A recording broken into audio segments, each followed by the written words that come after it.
یہ کہ ہم ہندوستان کے ساتھ ہمارا صرف ایک ان کے ساتھ مطالبہ ہے کہ آپ کشمیر کا مسئلہ حل کریں تو ہمارے مسائل آپس میں ٹھیک ہو جائیں گے. اس پہ وہ آ نہیں رہے ہیں اور اس وجہ سے ابھی تک ہمارے مسائل چلتے جا رہے ہیں. جی بیٹا آخری بندہ پھر میں آتا ہوں پھر پیچھے والی جی. My name is Umar. I study grade 5. I belong to Multan. Sir, my question is, sir, Pakistan اور انڈیا میں کس طرح جنگ شروع اور کیا یہ جنگیں ہوتی رہیں گی اور کیا ہمارے ملک تباہ ہو جائیں گے؟ یہ پچھلے سوال سے ملتا جلتا ہے. جنگیں تو نہیں ہونی چاہیے اور اب تو جنگ نہیں ہوگی کیونکہ پاکستان بھی ایک ایٹمی قوت ہے, ہندوستان بھی ایٹمی قوت ہے. اور کیا ہم ایٹمی جنگ چاہتے ہیں؟ نو سر.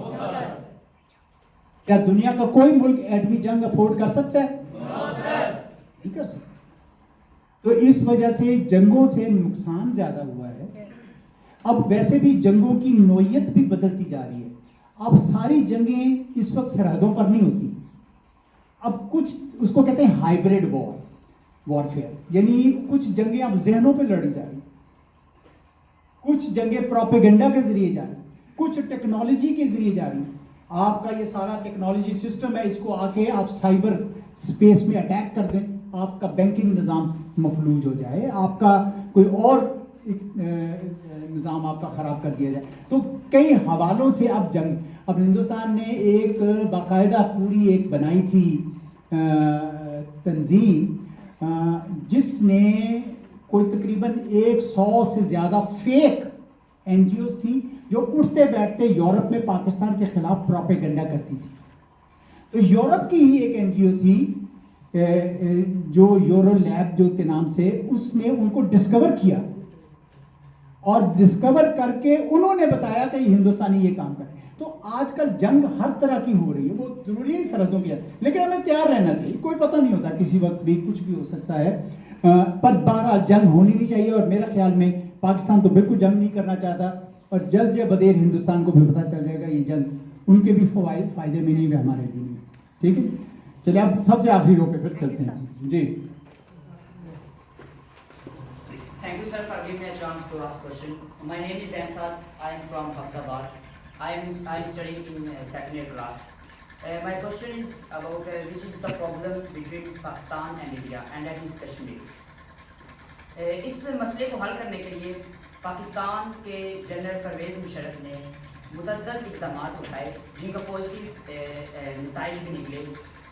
میں یہاں پہ مینشن کرتا چلوں کہ جنرل پرویز مشرف جولائی 2001 میں آگرہ ہندوستان کی سرزمین آگرہ پر اترتے ہیں اور وہاں پر دونوں پرائم منسٹرز کے درمیان بات چیت ہوتی ہے. وہاں پہ جنرل پرویز مشرف 4 پوائنٹ اپنے پیش کرتے ہیں جنہیں the 4 points of general Pervez Musharraf بھی کہا جاتا ہے. اس میں سے first point demilitarisation, second point is their border will be open for Kashmir and they will be allowed to move freely across the line of control, and the third point is self governance. The fourth point is کہ اس کے ان کے borders کو جو کشمیر ہیں وہ ان کے اوپر کوئی کسی قسم کا گھیرا نہ ڈالا جائے, وہ فری موو کر سکیں انڈیا کی طرف بھی اور پاکستان کی طرف بھی. یہ 4 پوائنٹ جنرل پرویز مشرف نے آگرہ ہی کی سرزمین پر اتر کر ان کو بتائے, لیکن ان کے متعدد اس کے نتائج بھی نکلے پازیٹیو. میں سوال دراصل یہ ہے کہ اس طرح کا ابھی کوئی ایسا پولیٹیکل لیڈر ہے جو یہ متعدد اقدامات پھر اٹھائے, اور اس کے اگر ہو سکتا ہے تو وہ کون ہے, اگر یہ کیا جا سکتا ہے تو یہ کیسے؟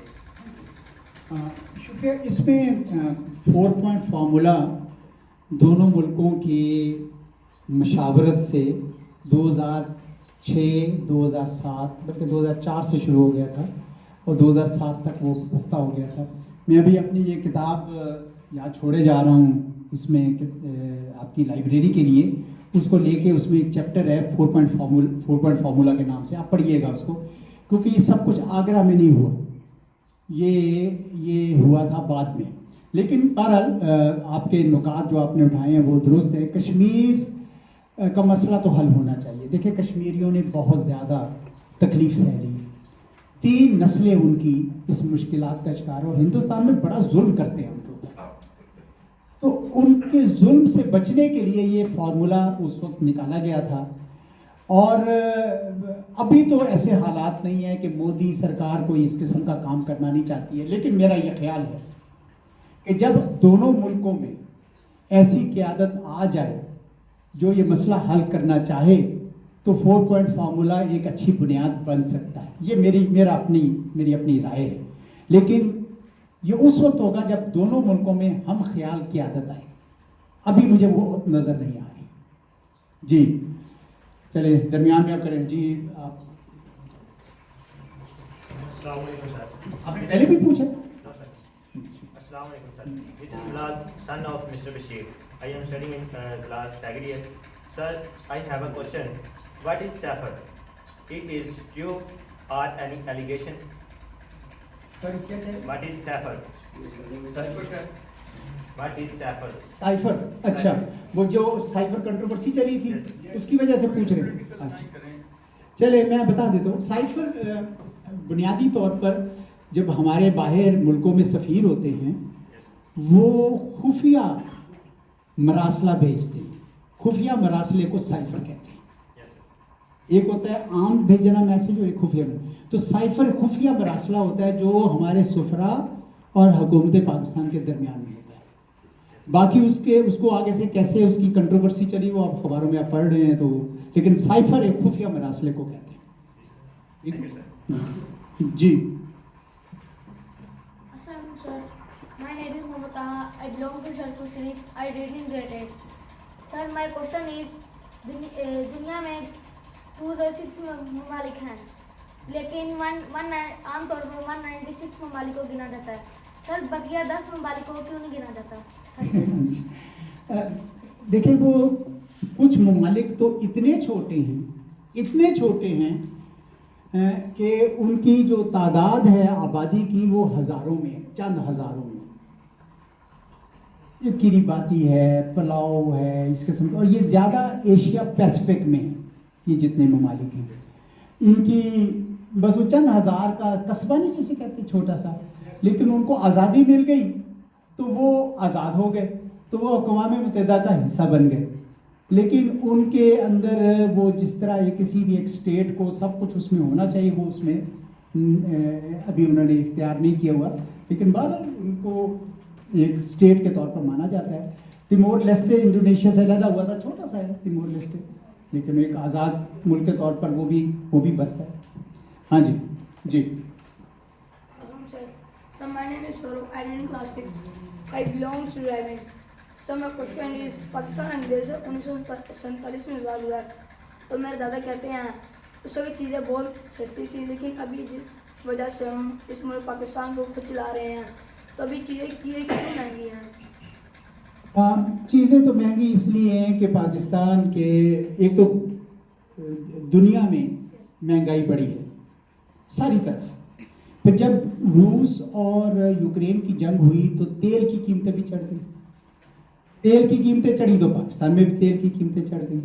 جب پاکستان میں تیل کی قیمتیں چڑھ گئیں تو ہر چیز مہنگی ہو گئی. تو ایک مہنگائی کی ایک وجہ یہ ہے. دوسری وجہ یہ ہے کہ ہم نے پچھلے 50 60 70 سالوں میں اتنے قرضے لیے ہیں کہ اب ہمیں قرضوں کی قسط دینے کے لیے بھی قرضے لینے پڑتے ہیں. تو یہ تمام چیزیں جو ہے نا متاثر کرتی ہیں ہمارے اقتصاد کو اور ہمارے یہاں مہنگائی ہو جاتی ہے.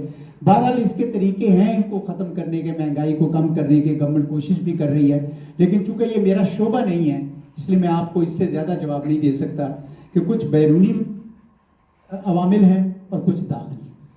ٹھیک ہے جی. ہاں جی ایک چیز میں بھی میں ایڈ ضرور جناب کرنا چاہوں گا. وہ ہمارے یہاں بڑا مسئلہ آبادی کا ہے کہ ہمارے یہاں آبادی پہ کنٹرول نہیں کیا ہم نے.